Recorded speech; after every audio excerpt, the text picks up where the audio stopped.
All right, everybody, we're joined now by head coach Jon Sumrall from Troy. Coach, would you give us an opening statement on spring practice with T-Day coming up this weekend? Yeah, I appreciate y'all covering Sunbelt football and Troy. And sorry I missed my time earlier. I was out on campus. Adam thought I had a family deal. I think I was out actually checking our guys' classes. We got done with practice at about 10 a.m. and I was running around campus making sure our guys were going to get education.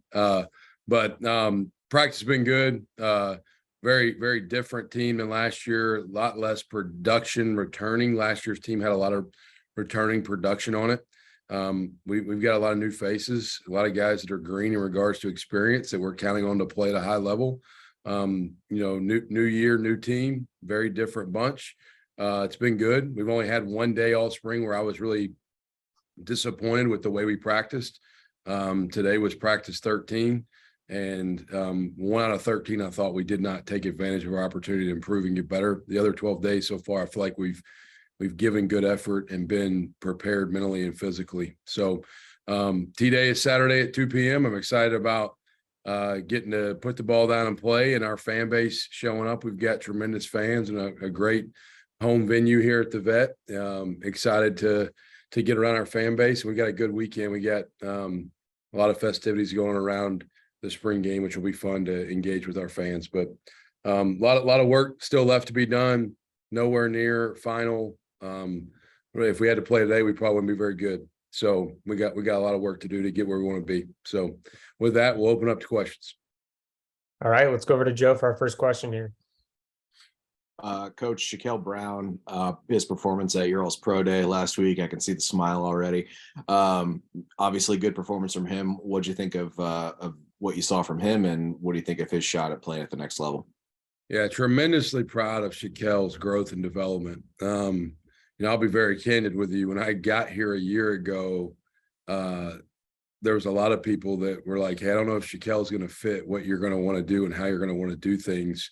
And Shaq, man, since about middle of February of 2022, he started to understand the standards and expectations that we were going to have within our program moving forward.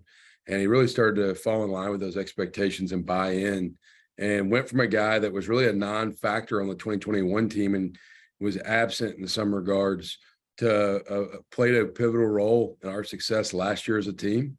He grew as a player, but more importantly, he grew as a man. Like, he became a man. And in our definition, our program, a man is someone who's accountable for their actions. And he became accountable for his actions. And, I think he's going to have a real opportunity. I was on the phone this morning, not going to name the team, but I was on the phone with a D-line coach with the NFL team this morning calling me about Shaquille and wanting to know everything in regards to our experience with him here. I knew he would kill pro day. Like, he's a big, athletic, physical dude who's an easy mover. He's smart. He's articulate.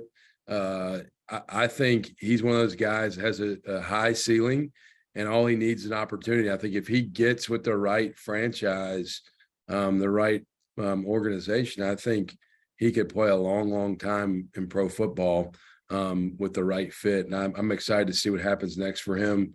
Kind of a guy that came out of nowhere and was an unknown amongst our team a year ago to now, but very proud of what he has accomplished, and look forward to see his continued growth. All right, let's go over to Noah.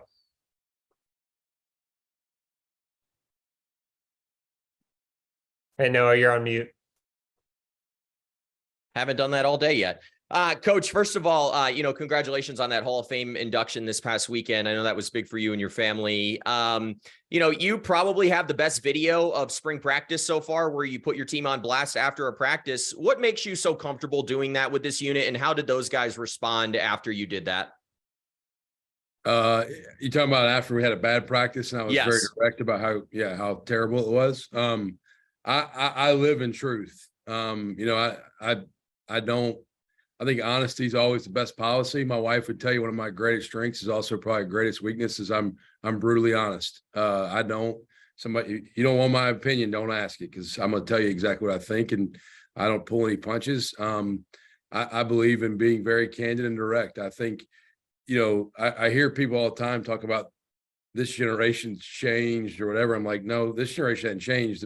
The people raising them have changed maybe. And we've taken away some of we want everybody to get a trophy in life and think that they've won when they hadn't won.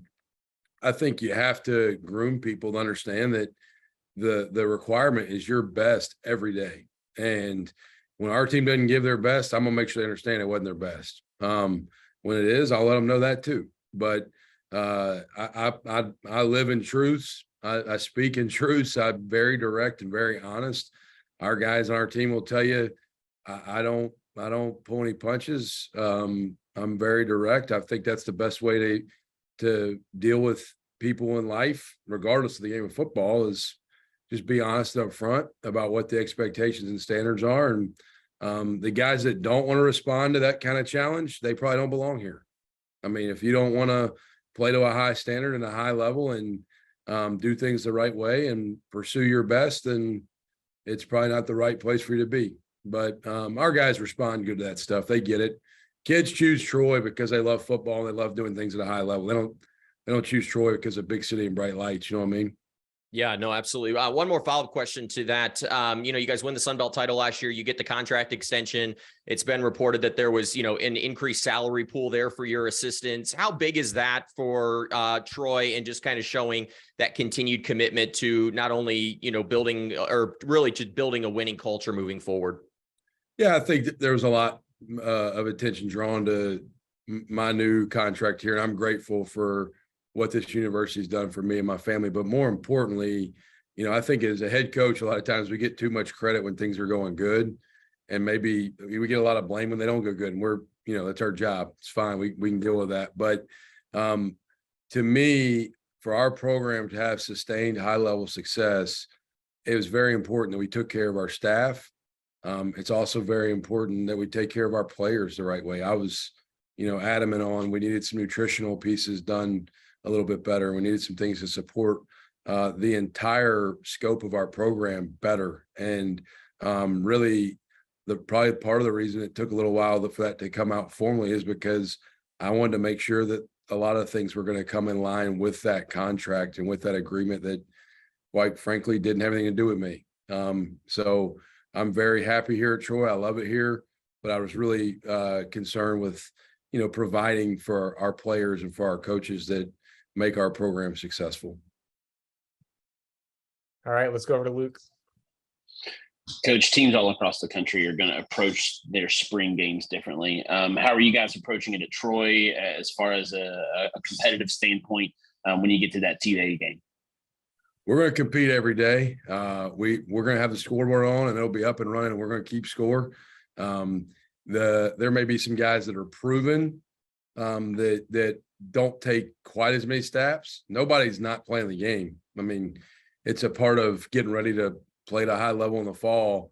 Everybody's going to play some. That doesn't mean now. Look, if you want to watch Kamani play, you better get there at the start of the game. If you want to watch some of those guys that are proven play, you're going to need to get there early.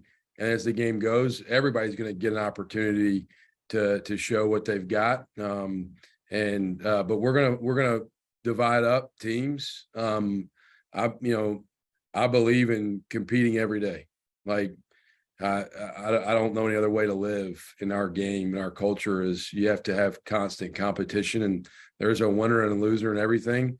And we'll divide up teams. We'll go ones versus ones, offensively and defensively on opposite teams, and twos offensively. So the one offense will be paired with the two defense, and the one defense will be paired with the two offense. So we'll go our best guys versus our best guys on Saturday, because it's one of our 3 full scrimmage opportunities in the spring, and we're going to use it as such.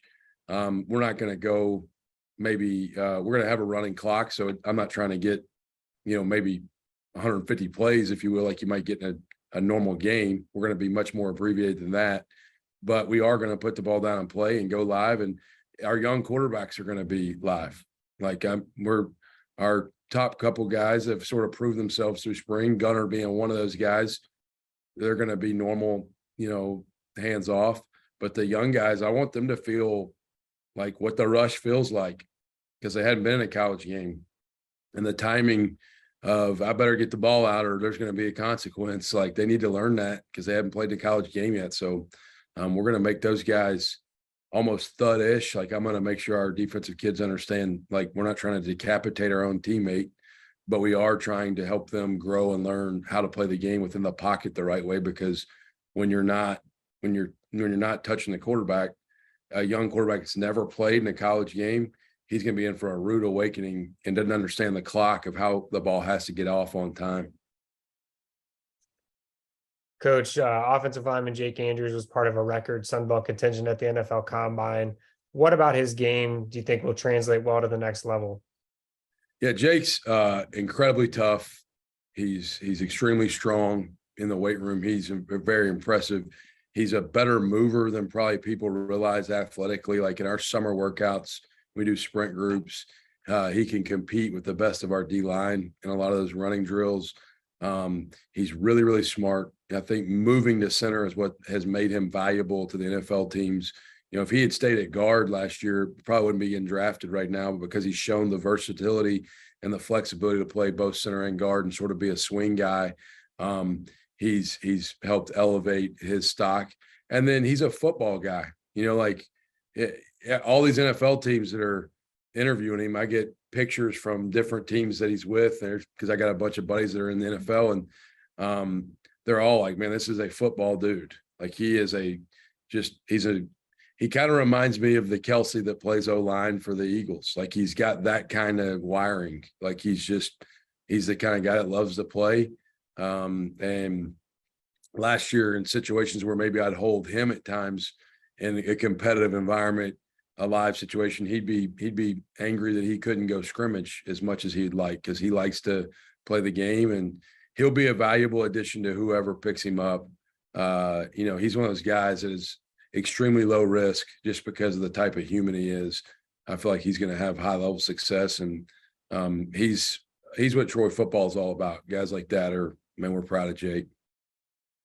And we'll go over to Noah for our final question. Coach, just one quick follow-up. You mentioned Gunnar Watson a couple moments ago. You know, obviously has a good season last year. I'm hearing that the offense is maybe a little higher tempo this year. Where have you seen him grow the most this offseason, and what do you feel like he can bring to this team heading into the fall?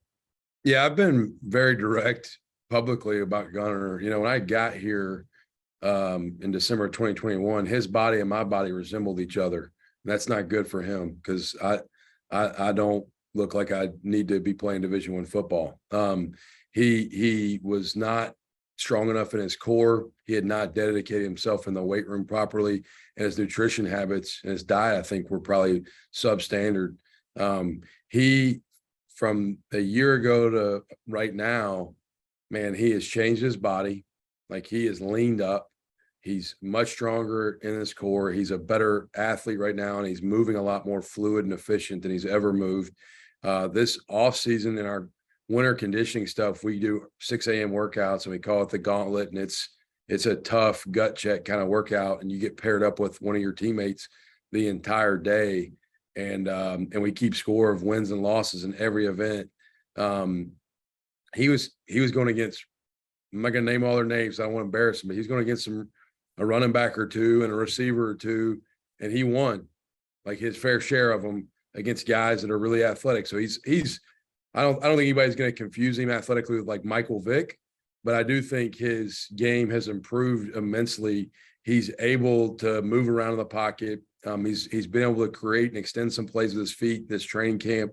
We're in a situation now where, like, on third and medium, I wouldn't be afraid to call a quarterback draw if we're going to get a light box now. Like, if people want to go play bracket coverage and vacate the box, I think we can run a quarterback draw and get 4 or 5 yards now. Now, is he going to bust off for 50 or 60? No. But I think he can do some things like that.